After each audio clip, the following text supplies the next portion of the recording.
لو تناهيتم إلى سر الحياة وصنعتم كائنا حيا نرى. ہم جو کھا رہے ہیں روٹی کھا رہے ہیں. میں نے بڑی تحقیق کی ہے روٹی پہ, اپنے ذات پہ بھی. میں میڈیکل سائنس کی باتیں نہیں بتاتا, میں درس پہ فوکس کروں گا. بس ایک بات بتا کے آگے چلتا ہوں, میرے تجربوں سے فائدہ اٹھاؤ. روٹی کھانا چھوڑ دو اس زمانے میں. جو کی روٹی کھا لو, بیسن کی روٹی کھا لو, ملٹی گرین آٹا مکس کر کے کھا لو, روٹی چھوڑ دو آپ. سارے فساد کی جڑ یہ آج کل کی گندم ہے. آج میں نے افطاری میں روٹی کھائی ہے بڑے دنوں کے بعد, بہت دنوں کے بعد. اتنی سستی تھی نا افطاری کے بعد, اتنی سستی تھی. حالانکہ مجھے نیند کی کمی نہیں تھی, یعنی میں پراپر وے نیند پوری کر چکا تھا, اٹھا ہی نہیں جا رہا تھا. نماز پڑھ کے گیا ہوں منزل سنانے کے لیے, سناتے سناتے سو گیا. بچے کو قرآن سناتا ہوں نا, جو تراویح میں پڑھانا ہوتا ہے, وہ سناتے سناتے سو گیا. پھر اٹھ کے بیٹھا, پھر بستر پہ لیٹا, پھر آنکھ. یہ سب کس کی بدماشی ہے؟ یہ گندم کی بدماشی. گندم پیٹ میں اتری اور سستی آنا شروع, کیونکہ اس میں کاربوہائیڈریٹ بہت زیادہ ہے, نشاستہ بہت زیادہ ہوتا ہے. تو اب وجہ سمجھ میں آئی, ہمارے نبی نے ساری زندگی جو کیوں کھائی ہے. جو میں یہ کارب کم ہے. ایک ابھی میں ولاگ بنا رہا تھا نا, ایک حکیم صاحب کا اسسٹنٹ تھا, وہ خود تو ماشاءاللہ اللہ نے اس کو کافی گول مٹول سا بنایا, اللہ ان کو صحت دے مزید. تو کہہ رہا تھا حکیم مرسلین کہا کرتے تھے جو کھاؤ, گھوڑا جو کھاتا ہے پھر دیکھو کیسے بھاگتا ہے. تو ہم لوگ, اور یہ وہ گندم نہیں ہے جو ہمارے باپ داداؤں نے کھائی ہے, وہ گندم یہ ہائیبریڈ گندم ہے, چینج ہو چکی ہے. اس لیے میں تو یہ مہم چلا رہا ہوں, گندم سے جان چھڑاؤ. میں بھی کوشش کر رہا ہوں. آج کھائیے کافی دنوں کے بعد نا, سحری میں کھا لیتے ہیں ہم, لیکن افطاری میں تو بھائی کھاؤ تو بس تراویح نہیں پڑی جائے گی پھر آپ سے.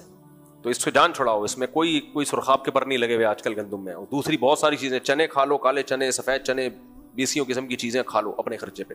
یہ اپنے خرچے پہ بولنا ضروری ہے, لوگ پھر آ جاتے ہیں پیسے مانگنے. اچھا میرے بھائی, اللہ کہتے ہیں تم مچھلی نکال کے کھاتے ہو تازہ, تو ویجیٹیرین اس نعمت سے محروم. وہ مچھلی بھی نہیں کھاتا, وہ پاپڑ کھاتا ہے خالی, ٹھیک ہے نا. اللہ فرماتے ہیں وَتَسْتَخْرِجُونَ مِنْهُ حِلْيَةً تَلْبَسُونَهَا, اور ہیرے موتی نکالتے ہو, زیور کی چیزیں نکالتے ہو جو تم پہنتے ہو. تم سے مراد تمہاری عورتیں. تو اس سے بھی پتہ چلتا ہے زینت بھی انسان کی فطرت ہے. اللہ نے اس کو بھی نعمت کے طور پہ ذکر کیا. آگے اللہ نعمت بیان کرتے ہیں وَتَرَى الْفُلْكَ مَوَاخِرَ, اے مخاطب تو دیکھتا ہے سمندر میں جہازوں کو, کشتیوں کو, کہ سمندر کی لہروں کو پھاڑتے ہوئے یہ جہاز چل رہے ہوتے ہیں. لِتَبْتَغُوا مِنْ فَضْلِهِ, تاکہ تم اللہ کی روزی تلاش کرو. آج سمندر کی تجارت بند ہو گئی نا, تو بھی ہمیں فاقے آنا شروع ہو جائیں گے. اتنا کچھ سمندروں کے ذریعے آتا ہے, گندم آ رہی ہے, یہاں سے چاول جا رہا ہے, وہاں سے یہ آ رہا ہے, وہاں سے یہ آ رہا ہے, سب بیڑا غرق. جہازوں پہ, ہوائی جہازوں پہ نہیں لے جا سکتے یہ سب مالم. اتنے بڑے بڑے پہاڑ جیسے جہاز, میں تو رہا ہوں نا پہلے پاکستان نیوی میں کچھ وقت میں رہا ہوں, تو ایسے بڑے بڑے جہاز ہم نے دیکھے, آدمی حیران ہوتا ہے.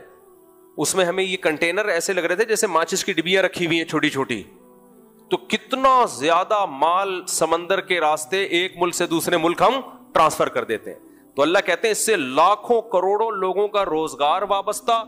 ایک صرف سمندری جہاز سے کتنے لوگوں کا, سمندری جہاز کا کپتان, سیکنڈ آفیسر, تھرڈ آفیسر, پھر وہاں جو انجینئرز ہیں, پھر جو پائلٹ ہے, جتنے لوگ ہیں, پھر جو ملازمین ہیں ان کی روزی روٹی الگ, پھر وہاں سے کسٹم والوں کی روزی روٹی الگ, پھر وہاں سے جب یہ مال صدر کی مارکیٹ میں آتا ہے, جتنے دکان پہ بیٹھے ہوئے ان کی روزی روٹی الگ, پھر ان دکانوں سے خرید کے جو پہناتے ہیں ان کی روزی روٹی الگ.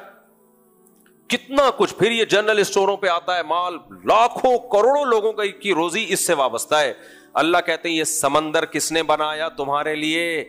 اگر یہ خشکی ہی ہوتی تو یہ نہ ہوتا. یہ ایسے خشکی اگر ہوتی, بائی روڈ ہم امریکہ جا رہے ہوتے آٹے کی بوریاں لے کے, وہ راستے میں انتقال ہو چکا ہوتا, ہمارا انتقال ہو جاتا ہمارا. تو اللہ فرماتے ہیں لِتَبْتَغُوا مِنْ فَضْلِهِ وَلَعَلَّكُمْ تَشْكُرُونَ, تاکہ تم شکر کرو میرا. ہم نے یہ سب چیزیں پڑھ کے ہم کیا کیا, ہم نے پوری سائنس پڑھ لی ہم نے, لیکن خدا کا شکر ادا نہیں کیا ہم نے. آگے اللہ فرماتے ہیں وَأَلْقَى فِي الْأَرْضِ رَوَاسِيَ أَن تَمِيدَ بِكُمْ, زمین میں بڑے بڑے پہاڑ ڈال دیے تاکہ زمین کا بیلنس خراب نہ ہو. وَسُبُلًا, اور اس نے نہریں بنا دی, دریا بنا دیے. کہاں کہاں سے پانی نکل رہا ہے, پہاڑوں کے اوپر سے پانی نکل کے آ رہا ہوتا ہے, وہاں تک پانی پہنچا دیا اللہ نے, پوری زمین کو آباد کر دیا. اور سبلن, راستے بنا دیے تاکہ تمہیں سیدھا راستہ ملے. ایسی بھی کھنڈرات زمین بن سکتی تھی, کھنڈروں پر مشتمل کے ٹریک ہی نہ بنا سکتے ہم اس میں, ایسا بھی ہے. وعلامات وبالنجم هم يهتدون, فرمائے ستاروں سے تم راستے معلوم کرتے ہو.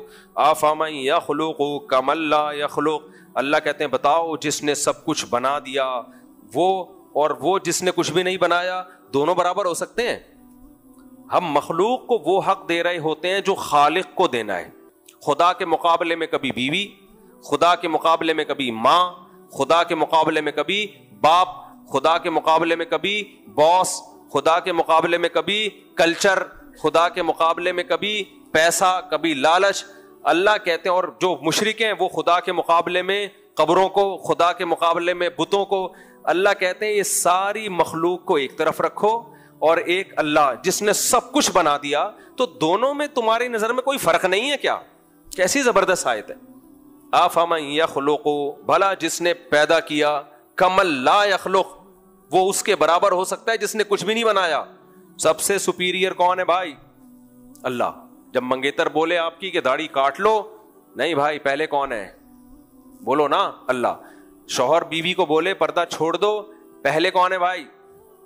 اللہ ہے. اللہ کہتے ہیں افمن یخلق, شوہر نے پیدا تھوڑی کیا ہے تمہیں, نان نفقہ دے رہا ہے نا, وہ بھی اللہ کے نے دے رہا ہے تو دے رہا ہے وہ. اللہ بارش بند کر دے تو نہ اس کو نان نفقہ ملے گا نہ تمہیں ملے گا. سب سے سپیریئر کون ہے؟ اللہ ہے. آگے اللہ فرماتے ہیں وَإِن تَعُدُّوا نِعْمَتَ اللَّهِ, ہم نے تو چند نعمتیں گنوائی ہیں اور آگے بھی کچھ نعمتیں آ رہی ہیں. اگر تم اللہ کی نعمتوں کو شمار کرنا شروع کر دو, لا تحصوها, شمار نہیں کر سکتے.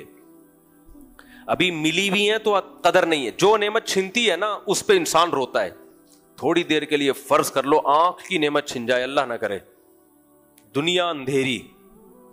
تھوڑی دیر کے لیے فرض کر لو سننے کی طاقت چھن جائے, ختم. یہ تو بڑی بڑی نعمتیں, چھوٹی چھوٹی نعمتیں بھی چھن جائے نا برباد. آج تو لوگوں اے سی چھین لو نا لوگوں کے گھروں سے, ایئر کنڈیشن. میں حج پہ گیا ہوں نا تو اے سی ویسی بند ہو گیا, تو چیخیں نکل گئی لوگوں کی. 4 منٹ نہیں بیٹھ سکتے آج کل پنکھے کے بغیر. ویسے کراچی والوں کو تو اللہ نے بڑا اس میں حوصلہ دیا ہے, تو پنکھے کے بغیر نہیں ہم بیٹھتے, پنکھا ہوتا ہے چل نہیں رہا ہوتا. ہم بھی ایسا نہیں کہ پنکھے کے, پنکھا ہوتا ہے چل نہیں رہا ہوتا وہ. تو کیسی اللہ نے ہم سب کو نعمتیں دی ہیں. اللہ فرماتے ہیں ان اللہ لغفور الرحیم, واقعی اللہ معاف کرنے والا رحم کرنے والا ہے. یعنی ان نعمتوں کا تقاضا تو یہ تھا کہ ذرا سی نافرمانی کرتے فوراً عذاب دے دیتا, لیکن مہلت دیتا رہتا ہے وہ. آگے اللہ فرماتے ہیں کہ تم اللہ کے سوا جن کو پکارتے ہو انہوں نے تو کچھ بھی نہیں بنایا ہے. بھائی اموات غیر احیاء, مردے ہیں یہ. جن بتوں کو تم پکار رہے ہو وہ بھی مردے, زندہ بھی نہیں ہیں. وما یشعرون ایان یبعثون, ان کو یہ بھی نہیں پتا کہ انسانوں کو دوبارہ زندہ کر کے کب اٹھایا جائے گا. الہکم الہ واحد, ایک تمہارا معبود ہے جو سب کا خالق ہے. تمہارا معبود صرف ایک ہے, دوسرا کوئی عبادت کے لائق نہیں ہے. ہوا و حرص والا دل بدل دے, میرا غفلت میں ڈوبا دل بدل دے.